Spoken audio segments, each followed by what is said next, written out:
Alright y'all, welcome back to the channel and to some more buckshot testing, and today we've got another one that was sent in by one of you guys and it's been highly requested for us to try out as well, so I'm definitely curious to see what it can do because it is another one of those cheaper import loads that have been very hit or miss so far. Some of them are definitely much better than others, so I don't know what we're going to get out of these, but we'll see how they do for a starting point for us today. But for the shells we got, big thank you to Adam for sending some of these over. These are another one of the bunch that he sent, but they are some of these Rio Royal buckshot loads. These ones are a 12 gauge 2 3/4 inch 9 pellet load of double-aught, moving about 1345 feet per second. A lot of you guys have wanted to see some more of the Rio shells, so I'm definitely excited to test what these can do, and we've got a decent amount of them. But here's what one of those shells looks like. As you can see, there's no wad in there at all. They're not plated pellets. There's no buffer or anything. You just have your little gas seal base wad piece down here, but nothing that actually holds the pellets up here at the top. Just got a clear overshot card. So a very basic import load of buckshot. We've had hit or miss results with these. Sometimes they surprise us. Other times they're terrible. I don't know what we're going to get from these, but we'll see how they do. As for the setup we're going to run them through, I brought out the Remington 1187. It's got a 28-inch barrel, and we're going to be running the stock full choke. This combo right here is pretty much my go-to when I'm starting to test a new buckshot load. If it's a decent load, this shotgun and choke combo is going to pattern pretty well with it, and it's always a consistent starting point for us. So we'll see how it does through this combo, and we can move from here based on what we see to some aftermarket chokes and things like that. But to start off, this is a good baseline for us. But as for today's test, everything is set up the same as usual. I've got the big sheet of paper at 40 yards, the chronograph so we can get our velocity, and the templates that we can lay over our results. So let's get you guys a view of that target. We'll take our shot and then head down there and see how these Rio Royal buckshot loads actually performed. I don't know what we're going to see. I don't have the super highest expectations for them to be all in a really nice, 8-inch spread at 40 yards, but you never know until you try it. So let's take our shot and see what we get out of them.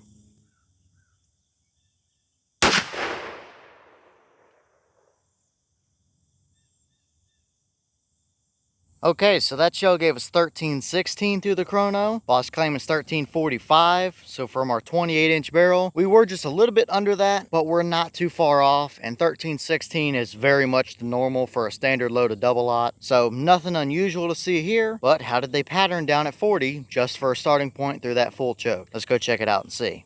Alright, so now we're down here at our 40-yard paper, and we definitely have some pretty interesting results. For reference, the white dot was the point of aim, the paper's 36 inches wide, and we had 8 of the 9 pellets on the target. I have no idea where pellet number 9 went, but we've got 6 of them in a pretty nice clump right here, right above that white dot. That's not too bad at all. But we threw a flyer over here to the left, a flyer up to the top left up here, and of course pellet number 9 is nowhere to be found anywhere on here. So kind of a little bit of good and a little bit of bad. We had a nice tight starting point to our core area there, but we definitely had some pretty major flyers. I did measure out of the total 8 pellets, the farthest 2 points across, including all the way up to that flyer, gave us 24 1/4 inches of spread. However, we only had 10 inches of spread for our center 6 pellets right here, which I would consider the main area of our pattern. So if we can get those flyers under control and get them down there with the rest of our pattern in our core area, these are going to be some surprisingly good performing shells. So honestly, it's not really all that bad at all for a starting point. These are a cheap import load. They don't have a wad, they're not plated, they don't have buffer or anything like that. Going through a stock full choke, we've seen way worse out of both import loads in general, and we've seen worse out of much more expensive federal loads and stuff like that. So this isn't too bad of a starting point, excluding those couple flyers over there. But let's throw a couple templates up around our main core area and see how this actually would have patterned in some more real life scenarios.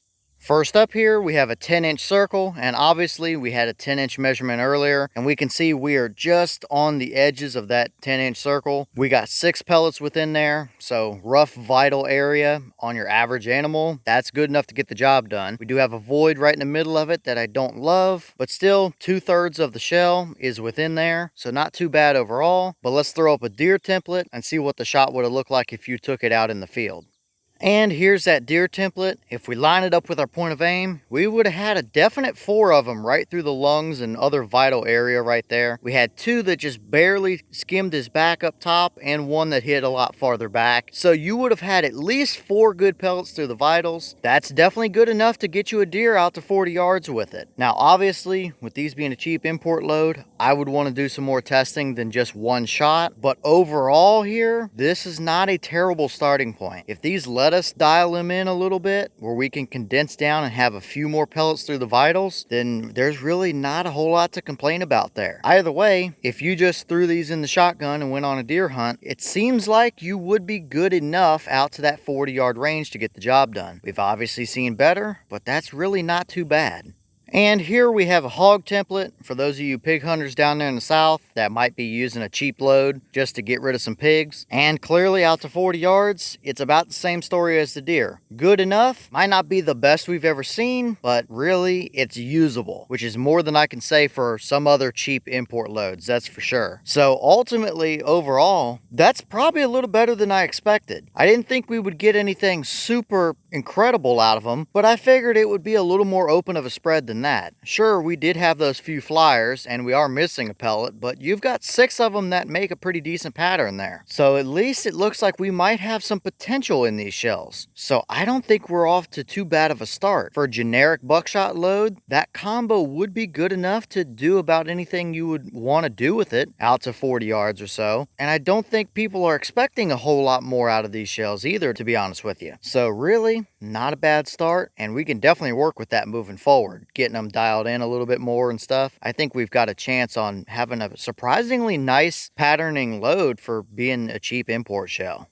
Alright y'all, well, what did you think about that pattern right there? That's definitely not too bad overall. That's probably a little better than I expected. Now the flyers over here don't really surprise me. Double-aught a lot of times does have a 9th pellet flyer, and clearly we're missing one somewhere completely off the paper. These other 2 over here are still definite flyers for sure, but that core main area of the pattern really isn't horrible. It does have that one little void right in the middle of it that isn't perfect, but still they show promise, and that's a lot more than we can say for some other cheap import loads, that's for sure. So now I think we should run them through a few different aftermarket chokes that we know are some very nice performers, especially with these cheaper loads, and see what we can get, because there's a real chance that we can dial these in quite a bit more and have a really nice solid performer on our hands. So leave all your thoughts down below. Is that about what you expected to see? Were you a little surprised one way or the other? Have you tested any of these Rio buckshot loads, and if so, what kind of results have you seen? Is this a pattern or a combo that you would ever hunt with, or would you just use it as a generic buckshot load or home defense or anything like that? And what other chokes or combos or things do you want to see from these shells? Let me know all that down below. Overall though, we really don't have a bad starting point to work off of. That's absolutely usable, and we've got some room for improvement from here, that's for sure. But with that being said, I've got some more testing to get done for you guys, so I'm going to get back to it. As always, we have the channel Instagram as well as the mailbox where you can send stuff if you'd like. All that information will be in the description if you're interested in it, but I'm going to get back to it, so I'll see y'all in the next one.